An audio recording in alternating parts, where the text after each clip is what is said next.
Good morning students. Agriculture chemistry, इसके अंदर हम चैप्टर पढ़ रहे थे जैव रसायन।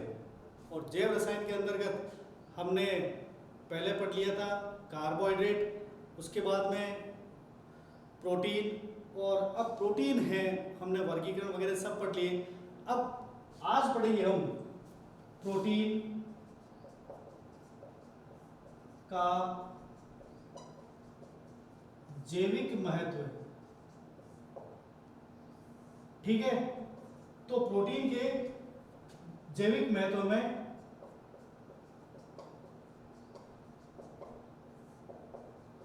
पहला है कोशिकाओं के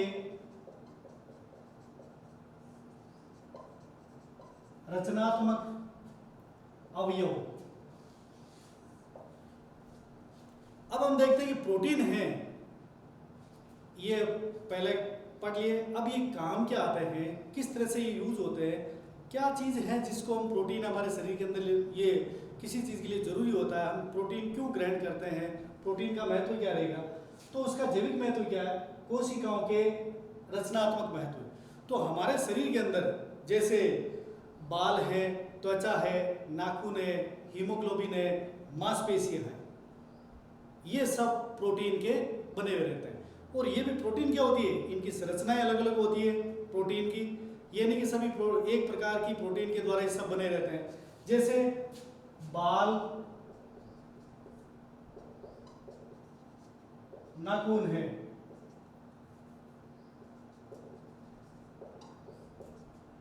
बाल और नाखून है, इसमें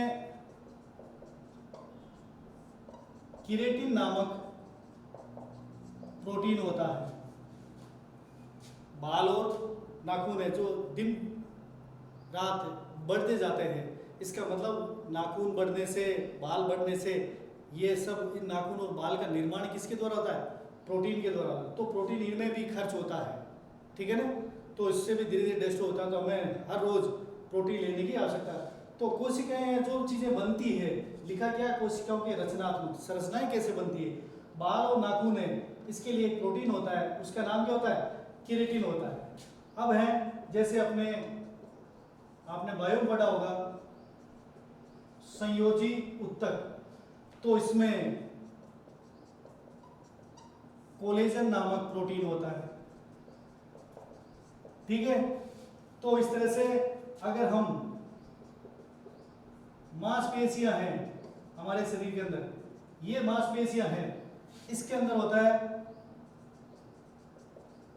मायोसिन नामक प्रोटीन, ठीक है। तो एग्जाम में क्वेश्चन आता है बाल और नाखून में उपस्थित प्रोटीन का नाम बताइए, तो क्या होता है, केराटिन होता है। संयोजी उत्तक में उपस्थित प्रोटीन का नाम बताइए, कोलेजन होता है। मांसपेशियों में कौन सा प्रोटीन पाया जाता है, मायोसिन होता है। इनकी सबकी स्ट्रक्चर संरचनाएं क्या होती है, अलग अलग होती है, इसलिए ये अलग अलग रूप से कार्य करते हैं और उसका रूप भी अलग अलग बना रहते हैं। इसलिए कोशिकाओं के रचनात्मक संरचनात्मक अवयव के रूप में ये प्रोटीन होते हैं। अब दूसरा है इसका जैविक महत्व, ये होगा एंजाइम। एंजाइम को हम कह सकते हैं जैव उत्प्रेरक, एंजाइम के रूप में। अब हम चलते हैं कि जो ये प्रोटीन है हमारे शरीर के अंदर जितने भी लगभग एंजाइम होते हैं, ठीक है ना, वो सब के सब एंजाइम प्रोटीन के बने होते हैं। अब जैसे ही अगर प्रोटीन की कमी हो तो एंजाइम भी नहीं बनेंगे, तो ये एंजाइम है, इन एंजाइम को क्या कहते हैं, जैव उत्प्रेरक कहते हैं। अगर कोई हम जैसे नाम लिखते हैं उत्प्रेरक, केमिस्ट्री में हम पढ़ रहे हैं उत्प्रेरक, कि ऐसे पदार्थ जो रासायनिक अभिक्रिया में खुद भाग लिए बिना, यानी वो न तो अभिकारक के साथ क्रिया करते हैं न उत्पाद, अभिक्रिया में भाग लिए बिना अभिक्रिया के वेग को परिवर्तित कर देते हैं, अभिक्रिया के वेग को बढ़ा देते हैं या घटा देते हैं, ऐसे बाह्य पदार्थों को हम क्या बोलते हैं, उत्प्रेरक बोलते हैं। ये उत्प्रेरक शब्द आता है कब, जब हम केवल रासायनिक अभिक्रियाओं में लेते हैं। और यही रासायनिक अभिक्रियाएं यदि सजीवों के शरीर में हो तब यही पदार्थ है, उत्प्रेरक है, सजीवों में हो तो हम उसको कहेंगे जैव उत्प्रेरक, ठीक है ना। तो जैव उत्प्रेरक है अर्थात सजीव के अंदर होने वाली रासायनिक अभिक्रियाओं के वेग को परिवर्तित करने वाले पदार्थ है, उनको कहते हैं जैव उत्प्रेरक। और इन जैव उत्प्रेरक को हम बोलते हैं एंजाइम कहते हैं। तो ये एंजाइम है, ये सब के सब सभी एंजाइम हैं, सभी एंजाइम वो किसके बने रहते हैं? प्रोटीन के बने होते हैं, ठीक है ना। तो ये भी इसका एक जैविक महत्व है। और तीसरा है हार्मोन के रूप में, ठीक है। और हार्मोन है वो कहां से निकलते हैं? हमारे शरीर के अंदर उपस्थित अंतःस्रावी ग्रंथियों द्वारा, ठीक है ना। तो ऐसी नलिका विहीन, जिसमें नलिकाएं नहीं हो, ऐसी हमारे शरीर के अंदर जो ग्रंथियां होती है, ठीक है ना, उन ग्रंथियों को अंतःस्रावी ग्रंथियां कहते हैं। और अंतःस्रावी ग्रंथियों के अंदर जो कुछ हार्मोन होते हैं, सभी नहीं कुछ हार्मोन होते हैं, वो हार्मोन प्रोटीन के बने होते हैं। तो हार्मोन है वो होता है अंतःस्रावी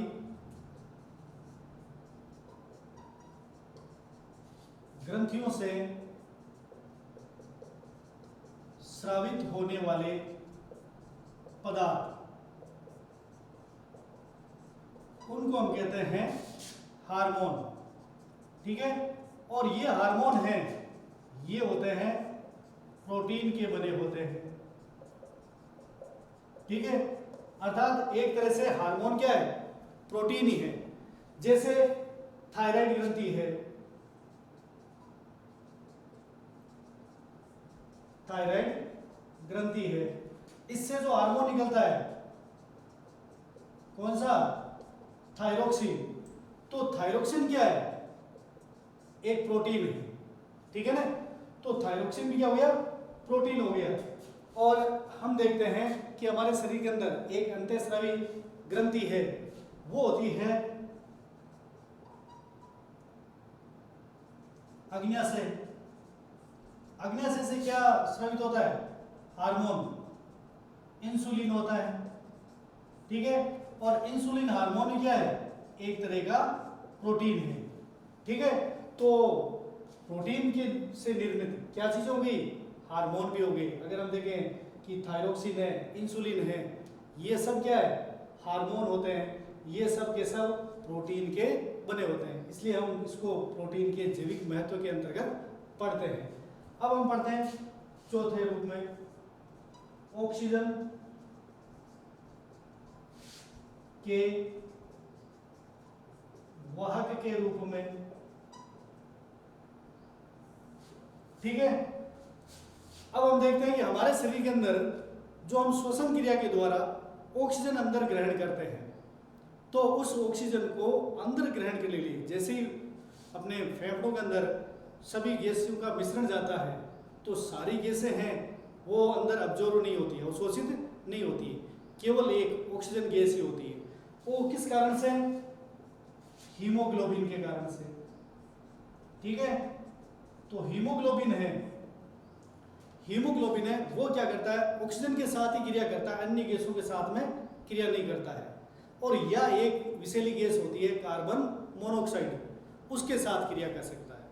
इसके अलावा अन्य जैसे नाइट्रोजन है, हाइड्रोजन है, कार्बन डाइऑक्साइड है, इनके साथ के अंदर हीमोग्लोबिन कोई क्रिया नहीं करता है। और हीमोग्लोबिन है वो ऑक्सीजन के साथ में क्रिया करके क्या बनाता है? ऑक्सी हीमोग्लोबिन बनाता है, ऑक्सी हीमोग्लोबिन बनाता है, ठीक है। और जब ये ऑक्सी हीमोग्लोबिन बनाता है तो वो हीमोग्लोबिन हमारे शरीर के अंदर चला जाता है, तो जहां पर हमें ऑक्सीजन की आवश्यकता होती है वहां पर ये ऑक्सीजन पहुंचा देता है रक्त प्रवाह के द्वारा। तो हीमोग्लोबिन भी क्या है? हीमोग्लोबिन भी एक तरह का प्रोटीन है, ठीक है ना। तो हीमोग्लोबिन है प्रोटीन, तो इसका मतलब प्रोटीन क्या हो गया? ऑक्सीजन को ले जाने वाला एक पदार्थ हो गया, ठीक है। अब हम पांचवा है शरीर की वृद्धि एवं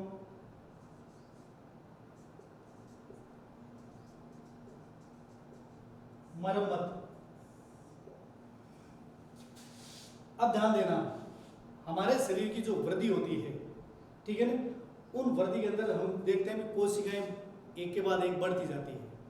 तो कोशिका के अंदर जो कोशिका का आवरण होता है, जिसको हम कोशिका झिल्ली बोलते हैं, ठीक है ना, वो कोशिका झिल्ली प्रोटीन की बनी होती है। अपने शरीर के अंदर जितने, जैसे मैंने ये लिखा है यहाँ पर मांसपेशियां, तो मांसपेशियां हैं कब बढ़ेगी, जब हमारे शरीर के अंदर प्रोटीन होगा। तो जितने भी मांसपेशियां हैं वो सब के सब क्या होती है, प्रोटीन की बनी होती है। तो हमारे शरीर की प्रोटीन आवश्यक है, तो प्रोटीन के द्वारा क्या होगा, हमारे शरीर के अंदर कोशिकाओं की संख्या बढ़ेगी, मांसपेशियां बढ़ेगी, मजबूत होगी, तो शरीर की क्या होगी, वृद्धि होगी। अब क्या होता है कि यदि अपने शरीर के अंदर कहीं पर भी चोट लगती है, घाव उत्पन्न होता है, तो वहां पर उस चोट और घाव उत्पन्न होने से जो नुकसान होता है कोशिकाओं का, उन कोशिकाओं की क्षतिपूर्ति के लिए, अर्थात उसके ठीक मरम्मत के लिए, रख रखाव के लिए, ये प्रोटीन ही उनको वापस पुनर्रूप दे देती है, ठीक है ना। मृत कोशिकाएं हट जाती है, नई कोशिकाएं बन जाती है। इस कारण से प्रोटीन है हमारे शरीर की वृद्धि एवं मरम्मत में सहायक होती है। तो ये हो गया प्रोटीन के जैविक महत्व, ठीक है ना। तो इस तरह से हमें जैविक महत्व के अंदर 5 पॉइंट है, ये याद रखना है आपको, ठीक है।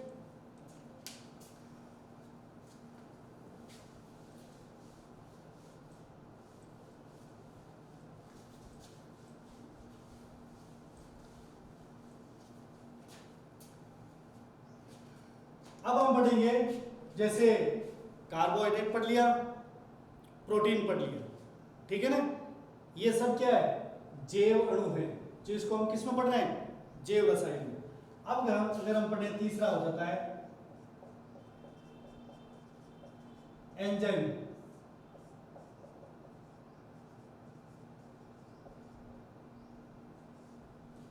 ठीक है, एंजाइम्स लिख दिया। अब एंजाइम है जो मैंने अभी बताया था, एंजाइम होते क्या है, इनको हम कह सकते हैं जैव रासायनिक उत्प्रेरक कह सकते हैं। यानी सजीवों में, जीव जंतुओं में ऐसे पदार्थ जो रासायनिक अभिक्रियाओं में भाग लिए बिना उन अभिक्रियाओं के वेग को परिवर्तित, यानी बढ़ा भी देते हो घटा भी, उन पदार्थों को हम एंजाइम कहते हैं, ठीक है ना। अब ये एंजाइम है तो एक तरह का क्या हो गया, उत्प्रेरक हो गया, और किसमें पाया जाता है, जीवों में पाया, जो मैंने अभी बताया। तो इस कारण से इनको हम क्या कहते हैं, जैव रासायनिक उत्प्रेरक कहते हैं, ठीक है। अब जो एंजाइम है, ये हमें एंजाइम है, वो सबसे पहले जो एंजाइम प्राप्त किया गया था, सर्वप्रथम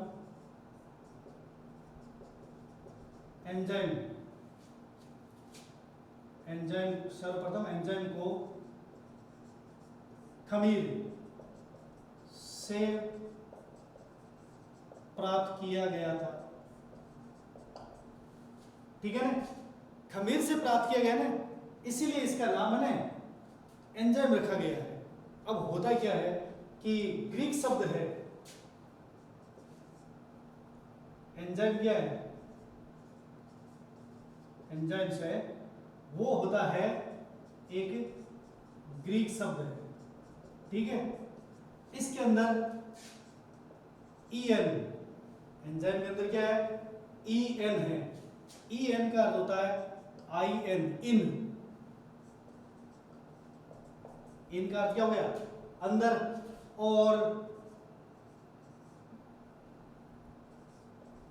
जाइमेज, इन आ गया, और ये क्या है, जाइमेज, इसको कहते हैं खमीर। खमीर यानी यीस्ट होता है, ठीक है ना। तो सबसे पहले जो एंजाइम प्राप्त किया गया था ना, वो खमीर से ही प्राप्त किया गया था, ठीक है ना। और कौन सा, जाइमेज एंजाइम, नाम पढ़ा होगा आपने। तो वो जो जाइमेज एंजाइम था, तो खमीर है, उसको एक अगर लैटिन शब्द में लें तो इसका नाम होता है एंजाइम्स, जाइमेज। जाइमेज है ना, खमीर के अंदर जो पदार्थ है उसको ही उसका क्या नाम दे दिया, एंजाइम दे दिया था, ठीक है ना। तो इस तरह से ये इसका नाम आ गया। अब ये देखते हैं हम परिभाषा में, एंजाइम की परिभाषा।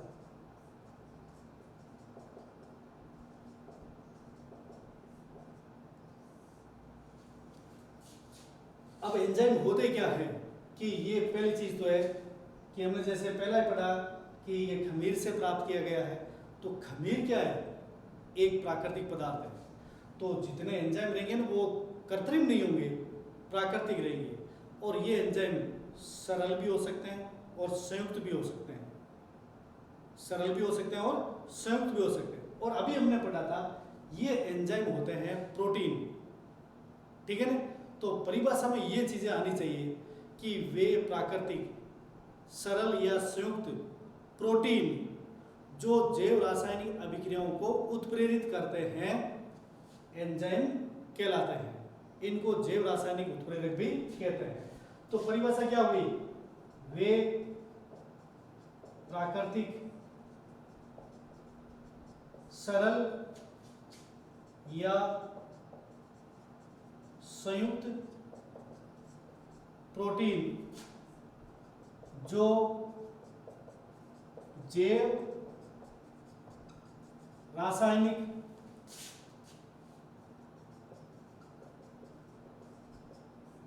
अभिक्रियाओं को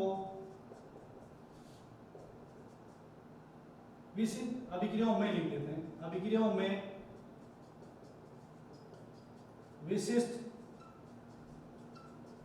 उत्प्रेरक का कार्य करते हैं एंजाइम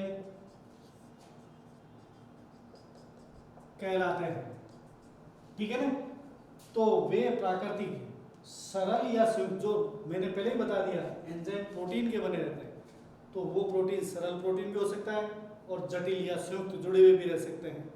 प्रोटीन जो जैव रासायनिक अभिक्रियाओं में विशिष्ट उत्प्रेरक, एक वर्ड है ये याद रखना, विशिष्ट उत्प्रेरक का कार्य करते हैं एंजाइम कहलाते हैं। विशिष्ट यही होता है कि अगर जैसे हमने विशिष्ट उत्प्रेरक यानी ऐसे उत्प्रेरक जो केवल किसी एक रासायनिक अभिक्रिया को उत्प्रेरित करते हैं, अर्थात उस अभिक्रिया के वेग को बढ़ाते हैं या घटाते हैं, तब वो उत्प्रेरक क्या कहलाएगा, विशिष्ट उत्प्रेरक कहलाएगा। क्यों, वो केवल एक ही अभिक्रिया को, अगर उसी उत्प्रेरक को हमने किसी दूसरी अभिक्रिया के लिए काम में ले लिया तो वो उस अभिक्रिया के लिए उत्प्रेरक का कार्य नहीं करेगा, अर्थात उस अभिक्रिया के वेग को कम और अधिक नहीं करेगा। इसलिए उत्प्रेरक क्या होते हैं, विशिष्ट होते हैं, ये ध्यान देना। तो उत्प्रेरक की प्रकृति क्या होगी, विशिष्ट होगी। तो अभिक्रिया में जो उत्प्रेरक काम आ रहे हैं विशिष्ट, और कुछ उत्प्रेरक ऐसे होते हैं जो लगभग कई अभिक्रियाओं में काम आते हैं, तब हम उन उत्प्रेरक के आगे ये विशिष्ट शब्द है ये नहीं लिखते हैं। विशिष्ट का अर्थ यही होता है किसी एक अभिक्रिया को उत्प्रेरित करने वाला पदार्थ, वही विशिष्ट उत्प्रेरक कहलाता है। अब हम देखते हैं कि जो एंजाइम हैं वो क्या होते हैं। ये अधिकांश एंजाइम हैं, अधिकांश एंजाइम हैं वो क्या होते हैं, गोलाकार प्रोटीन होते हैं। ये किस एंजाइम का गुण होता है, अधिकांश एंजाइम क्या होते हैं, गोलाकार प्रोटीन होते हैं। गोलाकार प्रोटीन का मतलब है कि एंजाइम के अंदर हमने जैसे ये एमिनो अम्ल है, ये एक के बाद एक जुड़ रहे हैं, जो हमने कल पढ़ा था पेप्टाइड बंध के अंदर, ठीक है ना।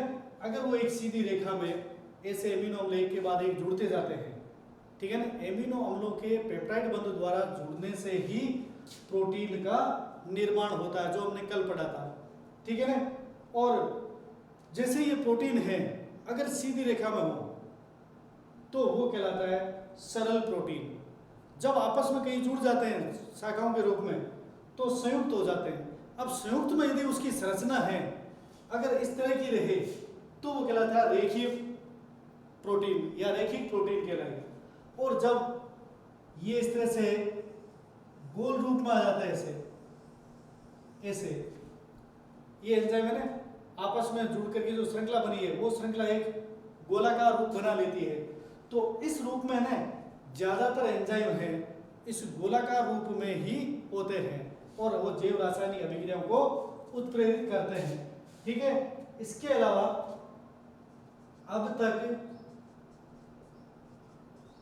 3000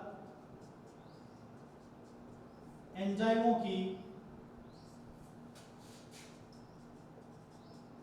पहचान की जा चुकी है। ठीक है, कितने? अभी तक जो हम देखे 3000 एंजाइम है, हम ये खोज लिए गए हैं, जिनमें से हम 300 एंजाइम हैं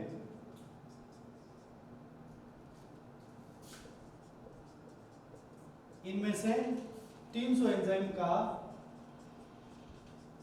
व्यापारिक उत्पादन भी होता है। ठीक है, तो एंजाइम है, अभी तक ज्ञात एंजाइम के अंदर कितने हो गए? 3000 एंजाइम है, वो हमने ज्ञात कर लिए हैं। इन ज्ञात एंजाइम में से हम केवल 300 एंजाइम ही हैं जो हम प्रयोगशाला में बना सकते हैं या उसको अधिक मात्रा में उत्पादित कर सकते हैं। तो कई बार हम जो औषधियों के रूप में मार्केट में जाते हैं, हमारे कोई शरीर में कोई एंजाइम की कमी हो जाती है, तो कुछ एक एंजाइम की अपने को टेबलेट या औषधि मिलती है, वो एंजाइम क्या करते हैं, प्रयोगशाला में बना दिए जाते हैं। ठीक है ना। इसके अलावा जो एंजाइम प्रयोगशाला में नहीं बनाए जाते, तो उसके लिए हमें उन एंजाइम को निर्माण के लिए हमें कुछ बाह्य पदार्थ है, खाद्य सामग्री, वो ऐसी प्रोटीन खानी पड़ती है जिसके द्वारा उन एंजाइमों का संश्लेषण या निर्माण हो सके। ठीक है ना। तो इस तरह से ये एंजाइम के बारे में हमने पढ़ा है। ठीक है, और जो ये एंजाइम है इनका वर्गीकरण है, तो ये एंजाइम है, ये 6 प्रकार के एंजाइम होते हैं। ठीक है ना। फिर इन एंजाइमों में 6 एंजाइम है, उनका वर्गीकरण का आधार क्या है वो हम कल पढ़ेंगे। ठीक है, इसमें कोई भी समस्याएं रहे आप कमेंट्स बॉक्स में जरूर लिखिए। धन्यवाद।